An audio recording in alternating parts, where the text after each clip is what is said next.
2 Samuel 20. Un vaurien se trouvait là, un dénommé Sheba, fils de Bichri, un benjaminite.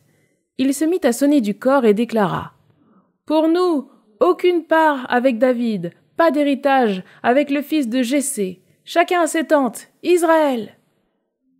Alors tous les hommes d'Israël quittèrent David et montèrent à la suite de Sheba, fils de Bichri, tandis que les hommes de Juda, depuis le Jourdain jusqu'à Jérusalem, restèrent attachés au pas de leur roi. David rentra chez lui à Jérusalem, il prit les 10 concubines qu'il avait laissées pour garder sa maison et les mit dans une maison sous bonne garde. Il pourvut à leur entretien, mais ne s'en approcha plus. Elles furent séquestrées jusqu'au jour de leur mort, comme des veuves d'un vivant. Le roi dit à Amasa: « Convoque-moi les hommes de Juda dans les 3 jours, puis tiens-toi ici. » Amasa s'en alla convoquer Juda, mais il prit du retard sur le délai que David lui avait fixé.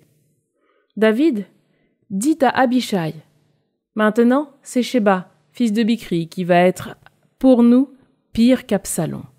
Toi donc, prends les serviteurs de ton maître et poursuis-le, avant qu'il ne trouve des villes fortifiées et qu'il n'échappe à nos regards. » Alors partirent en campagne derrière Abishai les hommes de Joab, les Kérésiens et les Pélésiens, ainsi que toute l'élite des guerriers.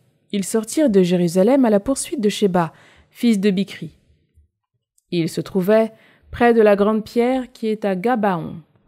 Quand Amasa arriva en face d'eux, Joab était équipé de sa tenue et, par-dessus, d'un ceinturon autour des reins, avec une épée sous son fourreau.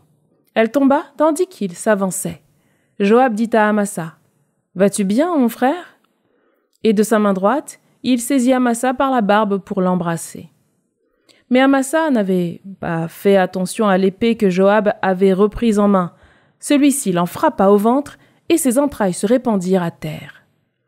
Il n'eut pas à s'y prendre à 2 fois, et Amasa mourut.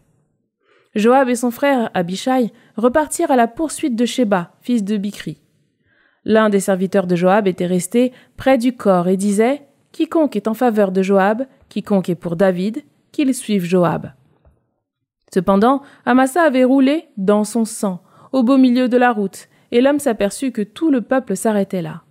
Il tira le corps d'Amasa à l'écart de la route, dans un champ, et jeta sur lui un manteau. S'étant aperçu que tous ceux qui arrivaient près de lui s'arrêtaient. Dès qu'il l'eut enlevé de la route, tout le monde se lança derrière Joab à la poursuite de Sheba, fils de Bichri. Joab parcourut toutes les tribus d'Israël jusqu'à Abel-Beth-Maaka. Tous les alliés se rassemblèrent et partirent eux aussi derrière lui. Ils arrivèrent pour assiéger Sheba dans Abel-Beth-Maaka. Ils amoncelèrent contre la ville un remblai qui s'adossait à l'avant-mur, et toute cette troupe qui était avec Joab se mit à saper le rempart pour le faire tomber.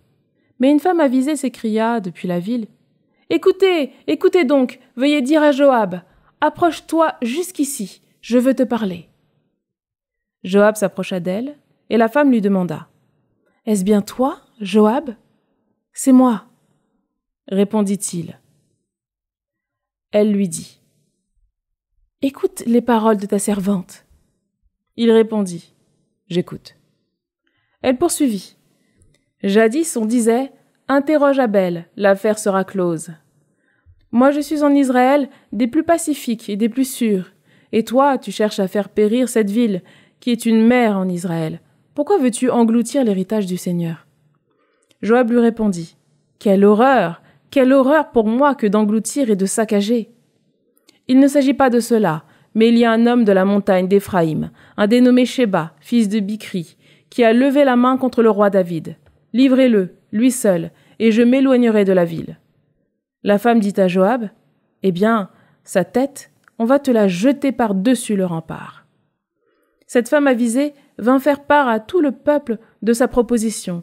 Ils coupèrent alors la tête de Sheba, fils de Bichri, et la jetèrent à Joab. Celui-ci sonna du corps, et l'on se dispersa loin de la ville, chacun à ses tentes. Joab, quant à lui, revint à Jérusalem auprès du roi. Joab commandait à toute l'armée d'Israël. Benaïa, fils de Joad, dirigeait les Kérésiens et les Pélésiens. Adoram était chef de la corvée. Josaphat, fils d'Ahiloud, était archiviste.